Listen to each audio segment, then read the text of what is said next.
She snapped at me for wasting her time and stated she was fully withdrawing her support for us, and we could go figure out everything ourselves.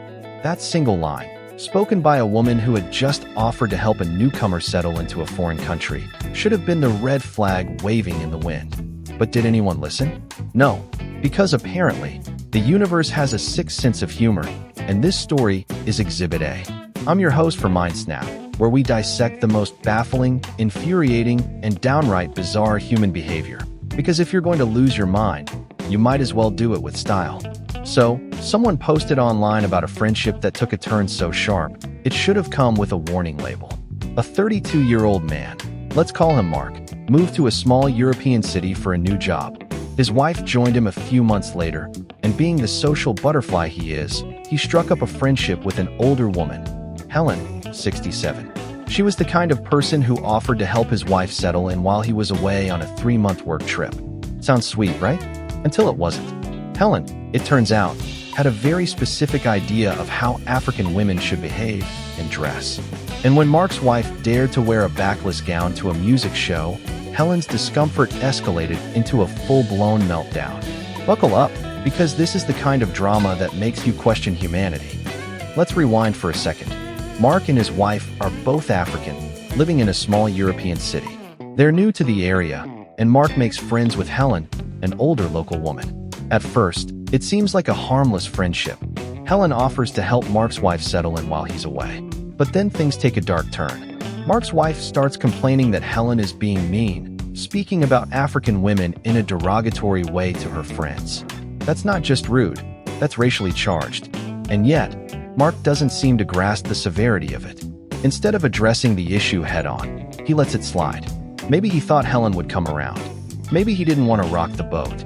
But here's the thing. When someone shows you who they are, believe them. Fast forward a few weeks.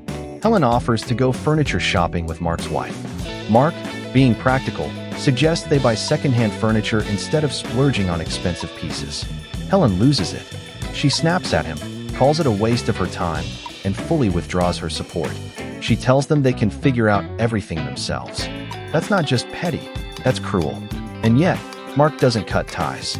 He doesn't even react. Instead, he sends her a postcard weeks later, thanking her for her friendship and support. What is wrong with this man?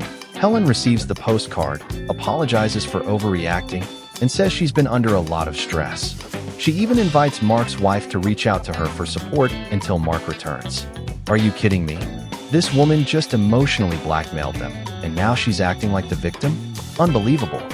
Now, let's fast forward to when Mark returns. Helen agrees to pick them up for a music show they'd all been looking forward to. Mark's wife wears a stunning backless gown. Mark thinks she looks great. Helen?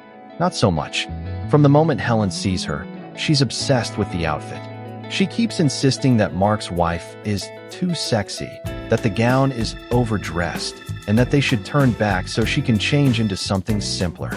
Mark's wife agrees, because, let's be real, no one wants to deal with a Karen in the back seat of a car. So they turn around, and while Mark's wife is changing, Helen drops a bomb on Mark. She tells him, asterisk, your wife is overdressed. I wouldn't feel comfortable hanging out and sitting next to your wife in that outfit. It's a bit too much. Here in our country, we would find a backless gown totally inappropriate. Asterisk. Okay, pause. Helen just judged Mark's wife's outfit based on her cultural standards. She didn't ask if Mark or his wife cared what anyone else thought. She didn't consider that maybe, just maybe, they were dressing for themselves. No, she decided that because she found it inappropriate, it was inappropriate. And then she had the audacity to ask Mark if he understood her. Mark, bless his heart, responds with the most reasonable answer possible. Asterisk, honestly, I don't. But it's okay. I've never been to the show, and I'm not sure what to expect in terms of dressing. But for me, my wife looks just great. Helen is 100% the asshole in this situation. And if Mark and his wife want to cut ties with her, they should. Because no friendship is worth putting up with that kind of toxicity. So what do you think? Was Mark wrong for not agreeing with Helen's opinion about his wife's outfit? Or was Helen the real villain here? Drop your verdict below. Was this person right or wrong? Subscribe and hit the bell so you don't miss the next explosive story on Mindsnap.